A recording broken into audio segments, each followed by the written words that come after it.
जय श्री कृष्ण। आप सभी का एक बार फिर से हार्दिक स्वागत करते हैं हम भवन श्री कालिका माता मंदिर समिति के एक और पॉडकास्ट पे। आज ये विशेष पॉडकास्ट हम बना रहे हैं महाराज श्री जी के अत्यंत प्रिय एक भक्त के घर से। हम उनका नाम आपको बताए उससे पहले हम कुछ इंपॉर्टेंट चीजें बताना चाहेंगे। वह महाराज श्री जी के बहुत करीबी थे। वह महाराज श्री जी के साथ बहुत समय उन्होंने दिया और वर्तमान में वो भवन श्री कालिका माता मंदिर समिति के संरक्षक है। अब हम आपको मिलवाना चाहेंगे हमारे प्रिय श्री निश्चिंत कुमार दत्ता जी से, यानी एनके दत्ता जी से। हम आपको ये भी बताना चाहेंगे अंकल जी की ही सब प्रेरणा से और सपोर्ट से हमने मंदिर की वेबसाइट शुरू करी और पूरी आईटी टीम शुरू करी गई। सबसे पहले अंकल जी को जय श्री करते हुए प्रणाम करना चाहेंगे। जय श्री। अंकल जी से हम सबसे पहले जानना चाहेंगे, अंकल महाराज श्री जी के साथ आप कब से जुड़े और कैसे जुड़े?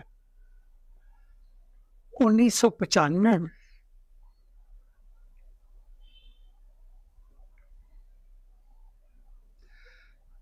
जब मैं सर्विस उस तक पर बैठ के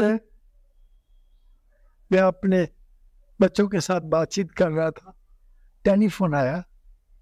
उस पर मेरे को किसी ने कहा कि माँ एक संत हैं, वो आपसे मिलना चाहते।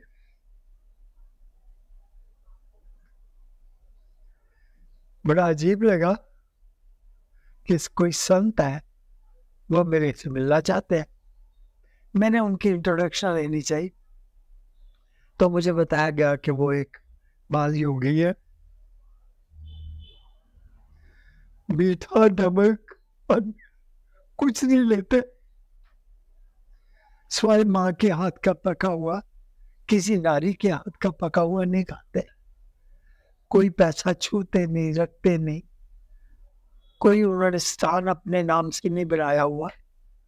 और सबसे बड़ी बात उन्होंने जब कही तो मेरे मन को छू गई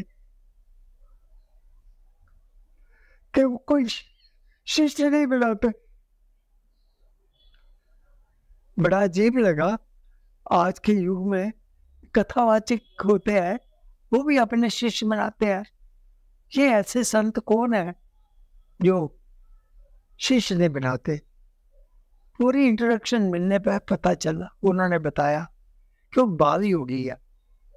मेरे मन में एक श्रद्धा सी पैदा हुई, बाल योगी, मुझे उनको मिलना चाहिए। उन्होंने कहा कि वो आपको मिलना चाहते। मैंने दूसरे दिन उनको मिलने का विचार बनाया, पर बदकिस्मती से मैं इतना बिजी हो गया, कभी कहीं जाना कभी कहीं जाना, कि मैं करीबन 10-11 दिन तक महाराज श्री से नहीं मिल पाया। 10-11 दिन के बाद जब मैं मास्को से लौटा, मैं वहां गया हुआ था, तो आते ही मेरे को टेलीफोन मिला कि आप आए नहीं। मन में हुआ कि मैं जरूर आऊंगा, और मैंने उसी दिन कहा कि देखो, मैं अगर थोड़ा लेट आऊं तो चलेगा? तो मुझे बताया गया कि महाराज श्री तो 11 बजे तक बैठे होते हैं और 11 बजे तक वो मिल सकते हैं।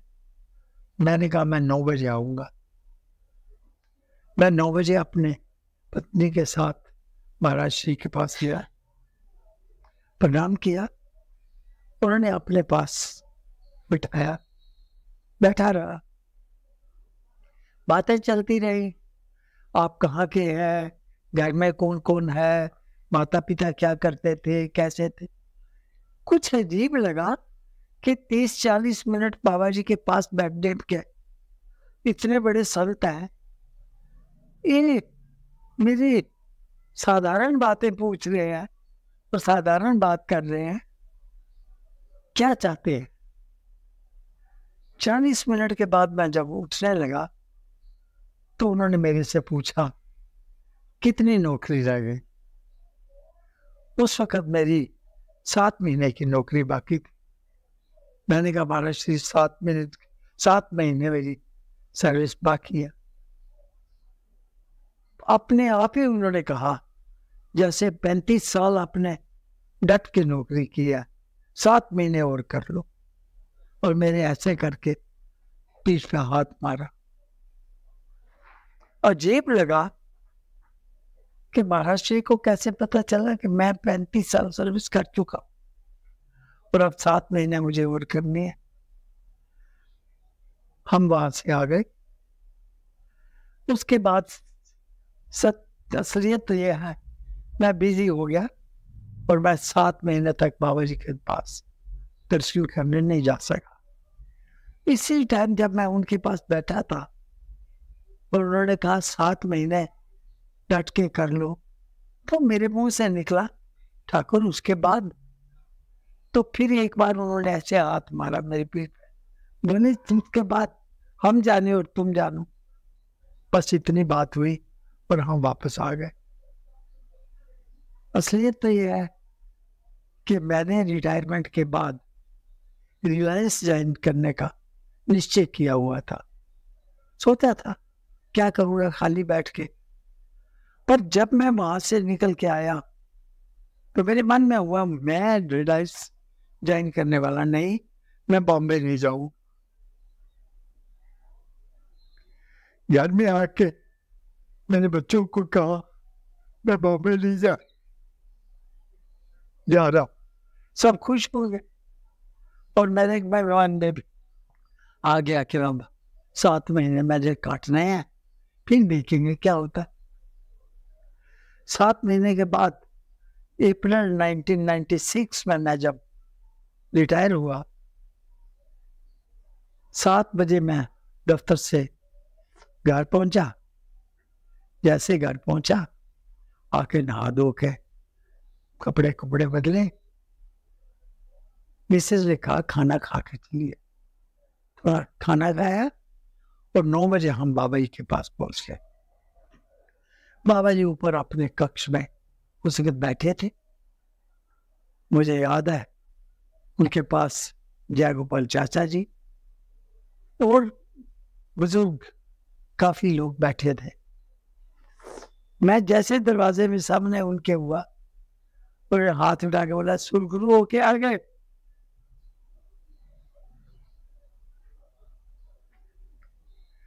मैंने हाथ जोड़ दिए और कहा कि बाबा मैं सुरगुरु होके आ गया। और कहा बैठ जाओ।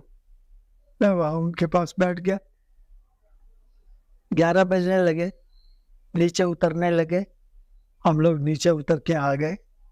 जब नीचे अन्नपूर्णा के सामने पहुंचे तो मैंने कहा महाराज से निर्णय क्या आ गया है, सुबह 5 बजे आओ, 10 देखेंगे।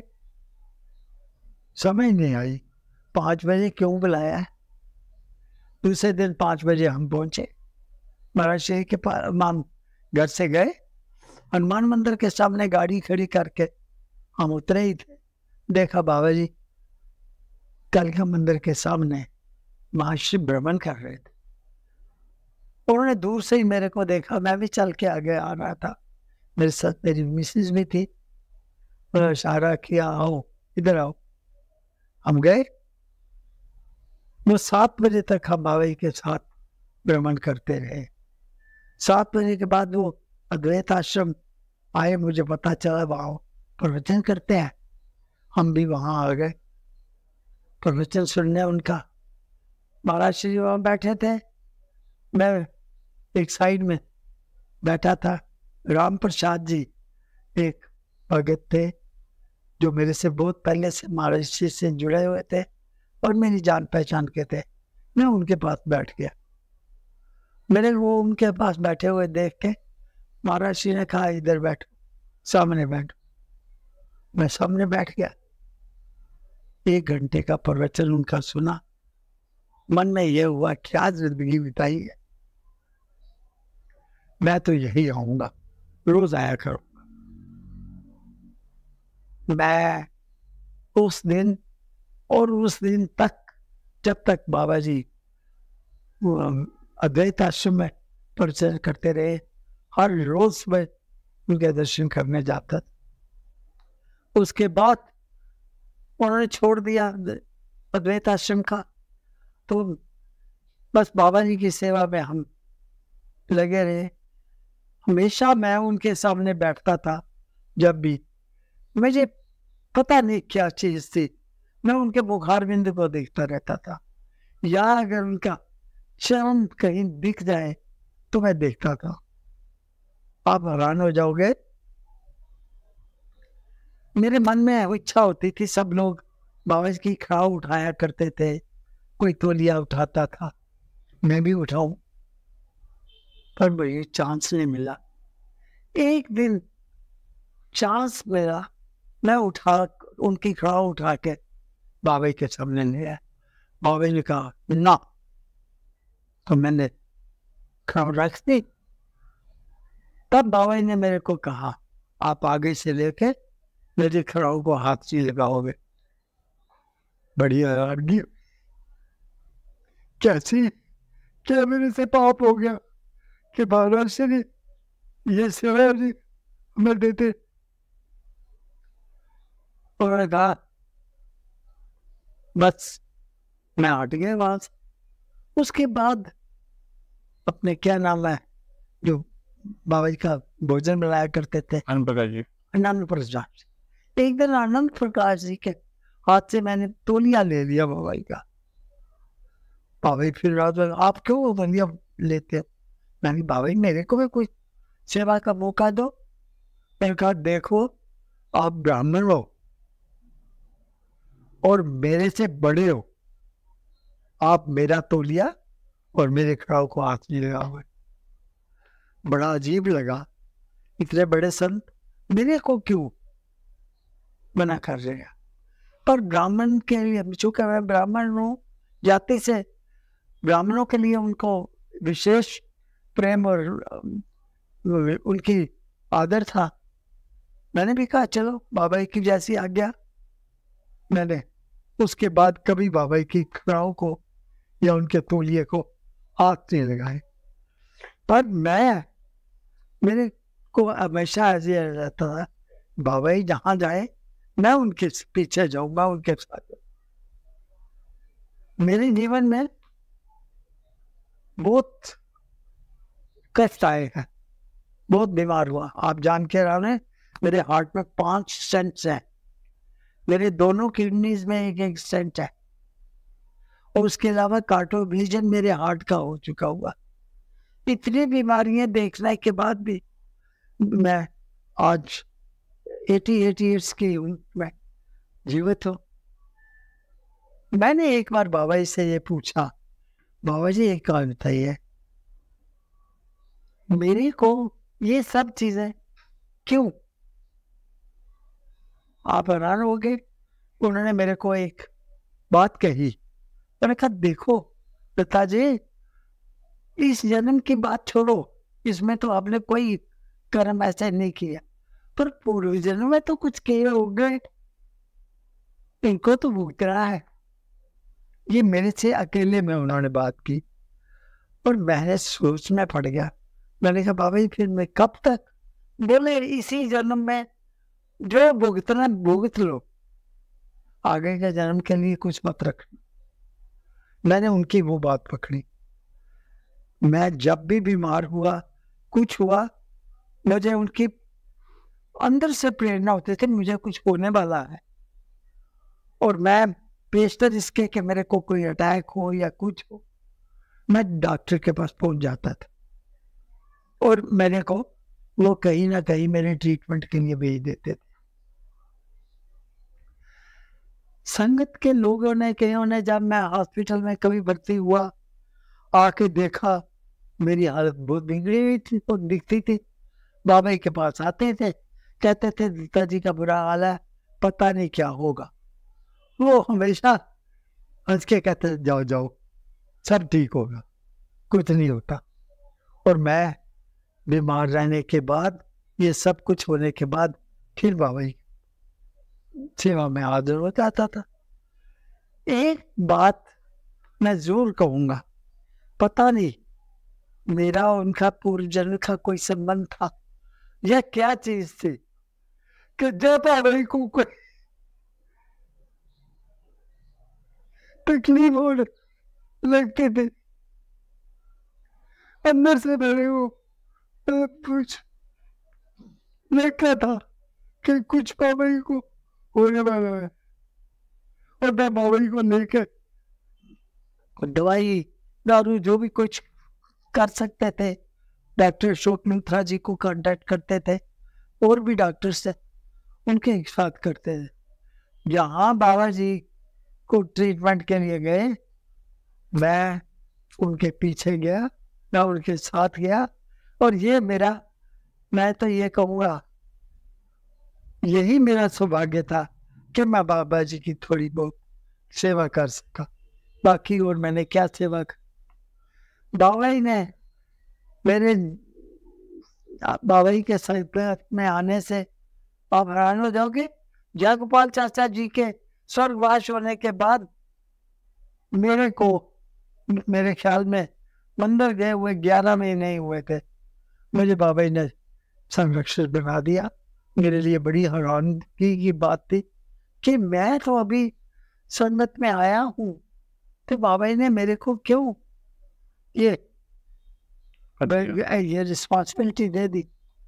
पर ठीक था, बाबा जी जैसा चाहते थे, जो उनकी इच्छा थी, मैंने अपने जीवन में वही पूरी कोशिश की कि बाबा जी क्या उनकी इच्छा के अनुसार ही चलो।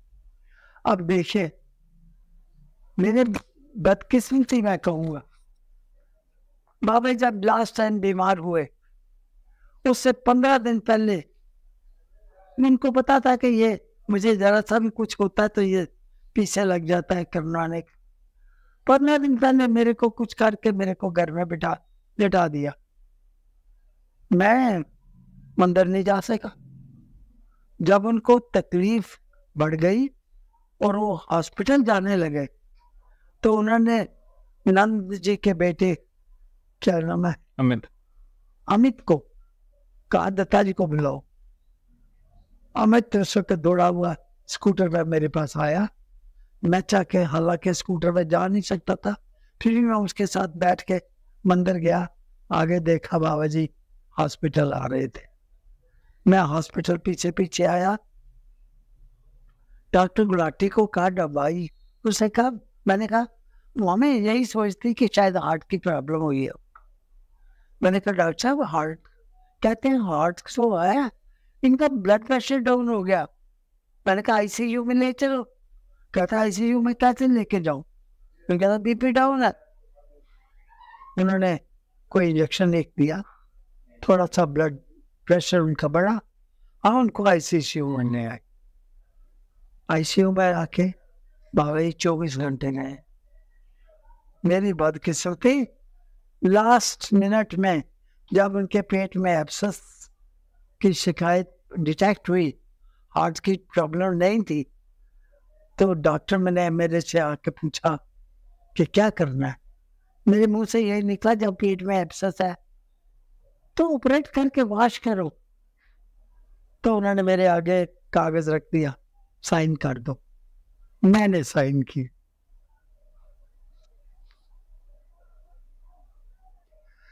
बस मेरा और बाबा जी का वो अंतिम संपर्क था। उसके बाद जब बाबा जी हमें छोड़ गए, मैं आज कह रहा हूं, मैं बता रहा हूं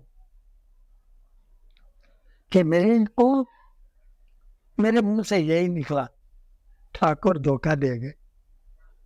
मेरे को घर में ना बिठाया होता 15 दिन तक, शायद मेरे को पता चलता आपको क्या हो रहा है।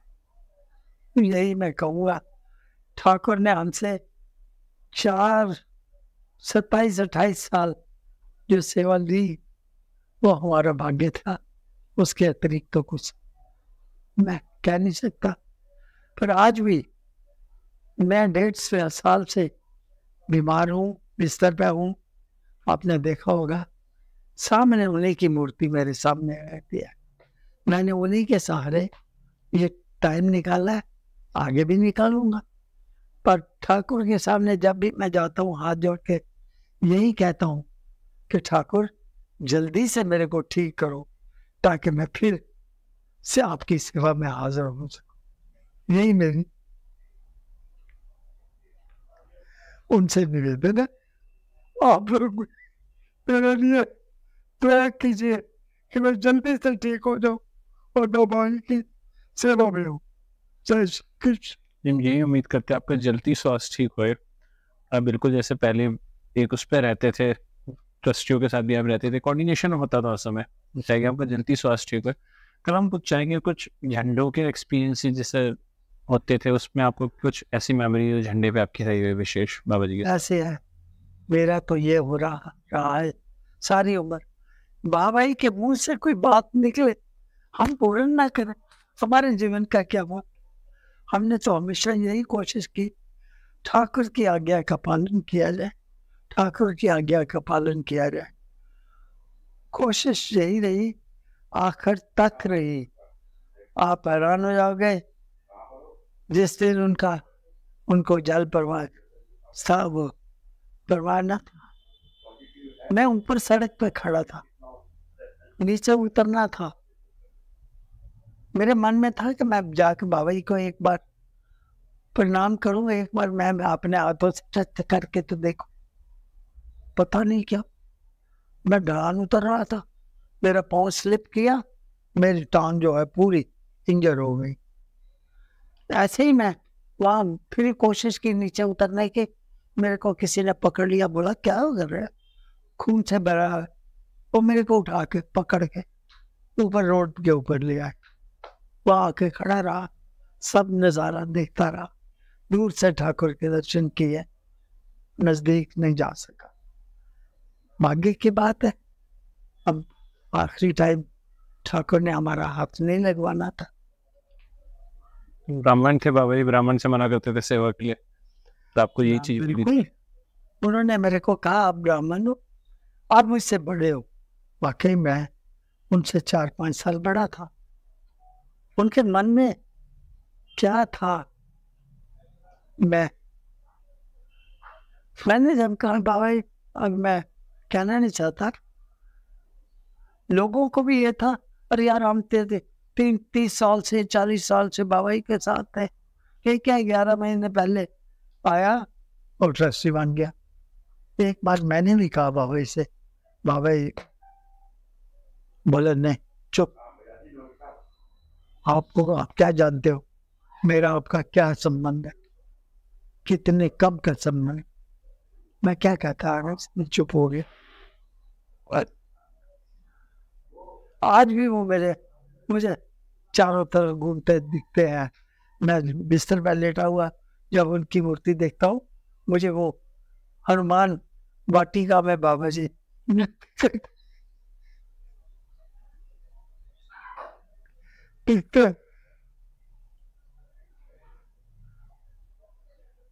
ठीक, ठाकुर की जो इच्छा, हम तो उनके स्पुर्द है। जय। तो इसी नोट के साथ आज कुछ पुरानी मेमोरीज हमने बाबा जी की याद करी, कुछ ऐसे अनुभव जो हमको नहीं पता थे, स्पेशली महाराष्ट्र जी के अंकल के साथ जो रहे। हम आगे भी उम्मीद करते हैं अंकल हमारे साथ दोबारा जुड़ेंगे, और हम ये भी प्रार्थना करते हैं अंकल का जल्द से जल्द स्वास्थ्य ठीक होए, हम लोगों को गाइड करे, पूरे यंग जनरेशन को अंकल गाइड करे, क्योंकि अंकल ने जो बाबा जी के साथ समय व्यतीत करा है, जो चीज़ें ग्रहण करी है, वो चीज़ें हम लोगों को भी मिले और आगे जनरेशन को भी ये सारी चीज़ें जरूर मिले। अंकल का हम बहुत बहुत धन्यवाद करना चाहेंगे, उन्होंने हमें समय दिया। मैं बाबा जी का सामने जब होता हूँ, पता नहीं भावुक हो जाता हूँ, कुछ कर नहीं सकता, कुछ बोल नहीं सकता। बस धन्यवाद ठाकुर का, ठाकुर हिम्मत दे, ठाकुर हिम्मत दे, हम उनके इशारों पे चलते रहे, उनके भावनाओं को समझें और जो सेवा बन हो सके वो करते रहे। एंड में एक चीज बस पूछना चाहेंगे, महाराष्ट्र जी की जैसे आपके साथ एक तस्वीर है, तो इसके बारे में कुछ बैकग्राउंड हमें बताइए। ये गीता जयंती पे सबको टोपियां मिलती थी, मैं भी गया तो बाबा जी ने इशारा करके बुलाया, मैं गया उनके पास, मैं गांधी चौपे अपनी ठंडी चौपी पहनी हुई थी, मैंने कहा उतारो, मैं टोपी उतारी तो ये टोपी मुझे पहनाई थी उन्होंने, गरम टोपी। ये टोपी मेरे पास आज भी है, आज भी मैंने अपने बंदर में ये टोपी रखी है। उस वक्त अपने राजू वीडियो वाले, उन्होंने ये फोटो ली थी, बाद में उन्होंने मेरे को ये फोटो दी, और जब से फोटो मेरे पास आई है, बस मैं तो यही सोचता हूँ ठाकुर मेरे साथ। सही है।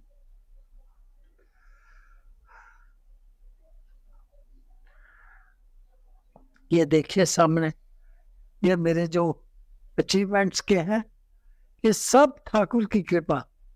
उन्हीं के टाइम मैं समाज सेवा में रहा, जितने साल रहा, मैंने ये सोचिए सर्विस छूटने के बाद, रिटायरमेंट के बाद से लेके मैं आज तक मैंने कोई काम नहीं किया। जो कुछ मेरे से ठाकुर ने लेना चाहे, सेवा लेनी चाहिए, जिस ढंग में, जिस सूरत में, मैंने उसी तरह से की। यही मेरे जीवन का मोटिव है। अब जैसे ठाकुर चाहें, जब तक चाहेंगे हम है, इससे क्या था, मैं और ज्यादा क्या कर। सब संगत को मेरी तरफ से जय श्री कृष्ण। जय श्री कृष्ण। हमने सभी व्यूअर्स को इस स्पेशल पॉडकास्ट को देखने के लिए बहुत बहुत धन्यवाद प्रकट करना चाहेंगे। आप सबसे चाहेंगे इस वीडियो को ज़्यादा से ज़्यादा शेयर कीजिएगा, अपने सभी दोस्तों के साथ शेयर कीजिएगा, जैसे उन्हें पुराने एक्सपीरियंसेस के बारे में पता लगे। यदि आपका कुछ सुझाव हुए तो हमें ज़रूर मैसेज करके बताइएगा। हमारा स्क्रीन के नीचे भी व्हाट्सएप नंबर है, उस नंबर पर भी आप लोग हमें मैसेज कर सकते हैं। और आपका कोई सुझाव हो या आपका कोई भी सजेशन